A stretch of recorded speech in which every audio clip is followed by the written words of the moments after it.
आपकी बढ़ती हुई लाइफस्टाइल के साथ साथ आपका सेविंग्स भी बढ़ना चाहिए।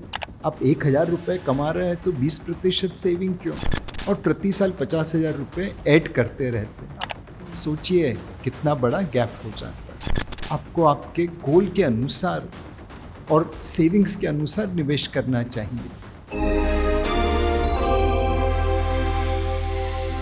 नमस्कार, बहुत बहुत स्वागत है आप सबका हमारे शो सीखो पैसों की भाषा में। मैं हूं आपके साथ आस्था। हम सब ने कई बार सुना है कि एसआईपी जल्दी शुरू करना और कंसिस्टेंट रहना ही वेल्थ क्रिएशन का असली फॉर्मूला है। लेकिन सोचो, अगर इस ग्रोथ को और भी सुपर चार्ज करने का एक तरीका हो तो यहीं पे आता है एसआईपी टॉपअप, एक सिंपल लेकिन पावरफुल टूल जो आपके इन्वेस्टमेंट्स को आपकी इनकम के साथ साथ बढ़ाता है।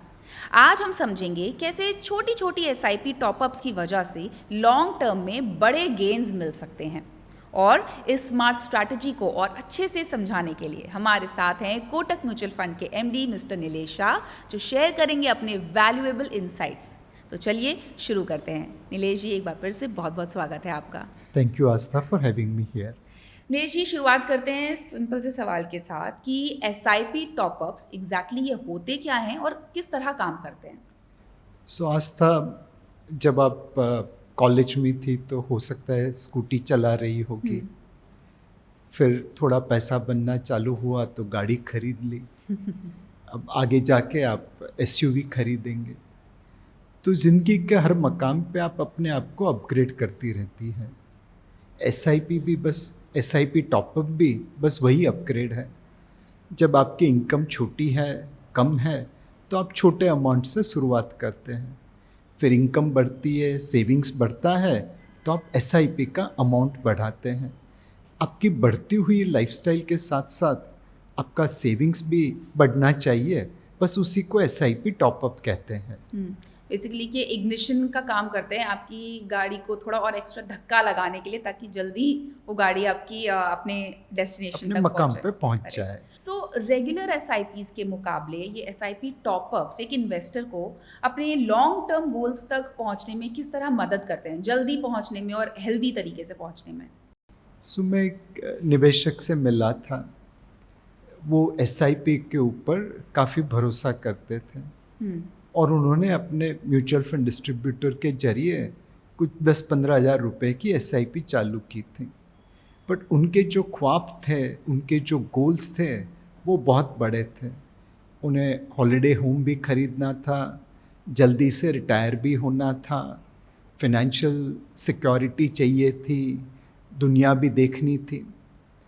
अब आपके अगर गोल्स इतने ज़्यादा हैं तो आप अगर वही एसआईपी चालू रखेंगे तो कहाँ से अचीव होगा। आपको आपके गोल के अनुसार और सेविंग्स के अनुसार निवेश करना चाहिए।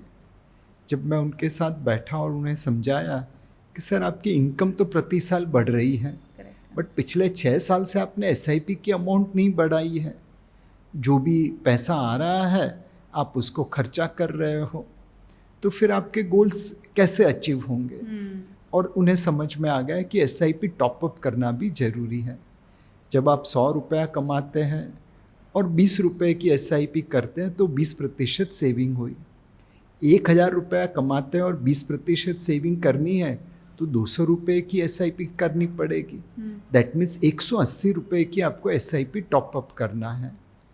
एक्चुअली मैं तो ये कहूँगा कि जब आप 1,000 रुपये कमा रहे हैं तो 20% सेविंग क्यों नहीं 40%।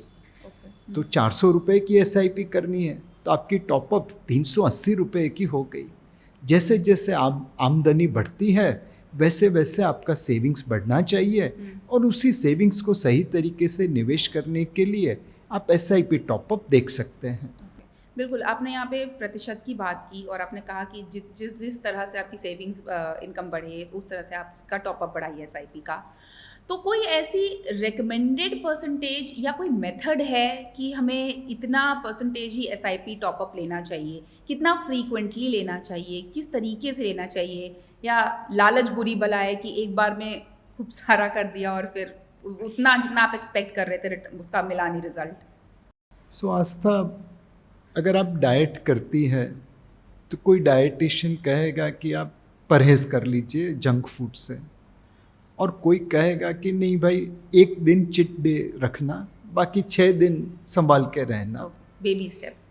तो आप अपनी फितरत के अनुसार सेविंग्स या एसआईपी टॉपअप कर सकते हैं।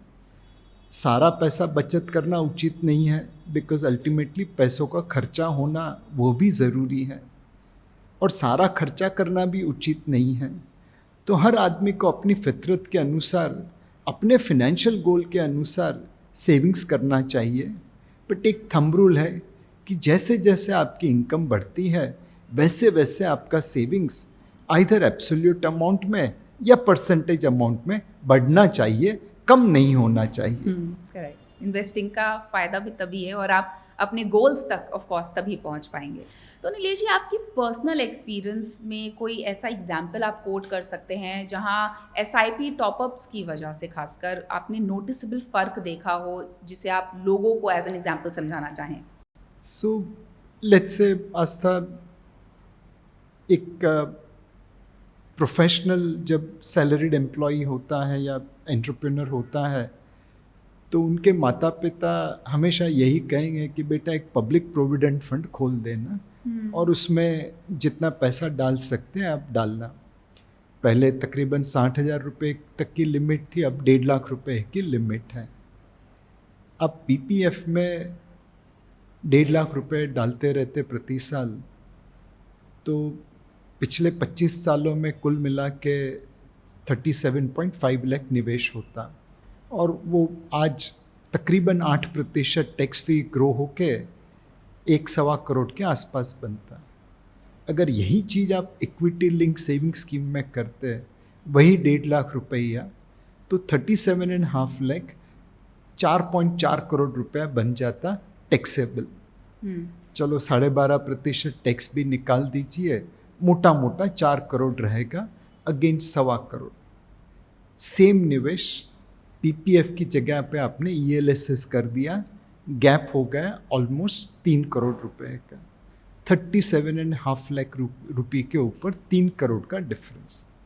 ये रेगुलर एसआईपी का फ़ायदा है। अब सोने पे सुहागा, अगर आपने शुरुआत 1.5 लाख रुपए से की थी और प्रति साल 50,000 रुपये ऐड करते रहते, सोचिए कितना बड़ा गैप हो जाता है। तो एसआईपी टॉपअप सोने पे सुहागा है। ये आपने जो एक लास्ट में लाइन बोली है, सोने पे सुहागा, ये हमारे व्यूअर्स को ज़रूर ये समझने में हेल्प करेगी कि सिर्फ एसआईपी कर देना, रेगुलर एसआईपीज चलाना ही सब कुछ नहीं है। सही वक्त पर सही अमाउंट में एसआईपी टॉपअप करने से आपका ही फ़ायदा है और आपको ही अपने गोल्स तक जल्दी पहुंचने में मदद मिलेगी। सो नीलेश जी, थैंक यू सो मच अपना समय और एक्सपीरियंस हमारे साथ शेयर करने के लिए। Thank you. तो हमारे आज के इस एपिसोड में, हमारे शो में सीखो पैसों की भाषा में फिलहाल इतना ही। आपसे फिर से जल्दी मुलाकात होगी। Till then, bye bye and take care. Mutual fund निवेश बाजार जोखिमों के अधीन है। योजना से जुड़े सभी दस्तावेजों को ध्यान से पढ़ें।